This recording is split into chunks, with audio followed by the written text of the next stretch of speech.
পৃথিবীর ইতিহাসের সবচেয়ে অদ্ভুত বিচার, যেখানে মৃত মানুষকে আদালতে হাজির করা হয়েছিল। পৃথিবীতে এমন এক বিচার হয়েছিল যেখানে অভিযুক্ত মৃত, কিন্তু তাকে তবুও কফিন থেকে তুলে আদালতে বসানো হয়েছিল। এই ঘটনাকে বলা হয় ক্যাডেভার সাইনড, ইতিহাসের সবচেয়ে অদ্ভুত, নির্মম আর অবিশ্বাস্য বিচার।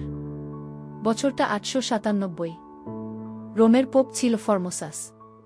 তিনি মারা যাওয়ার 9 মাস পরে পরের পোপ স্টিফেন 6 হঠাৎ ঘোষণা করলেন, ফর্মোসাসকে আবার আদালতে তোলা হবে, কারণ সে নাকি বেআইনি কাজ করেছিল। এভাবেই শুরু হলো ইতিহাসের সবচেয়ে অদ্ভুত ট্রায়াল। মৃত দেহটাকে কফিন থেকে বের করে এনে পোপের পোশাক পরিয়ে আদালতের সিংহাসনে বসানো হলো। তার পাশেই রাখা হলো একজন আইনজীবী, যে মৃত মানুষের হয়ে জবাব দেবে।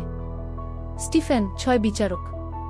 তিনি মৃত দেহকে উদ্দেশ্য করে প্রশ্ন করতে লাগলেন, তুমি কি ক্ষমতার অপব্যবহার করনি? তুমি কি বেআইনিভাবে চার্জ পরিচালনা করনি? মনে রাখবেন, পুরো আদালত চুপচাপ, আর মাঝখানে বসে আছে একটি ক্ষয়ে যাওয়া মৃতদেহ। শেষ পর্যন্ত আদালত মৃত মানুষের বিরুদ্ধে রায় ঘোষণা করে। ফর্মোসাসকে দোষী বলা হয়। তার পোশাক খুলে ফেলা হয়, কবর খুঁড়ে দেহটা আবার বের করে টাইবার নদীতে ছুঁড়ে ফেলা হয়।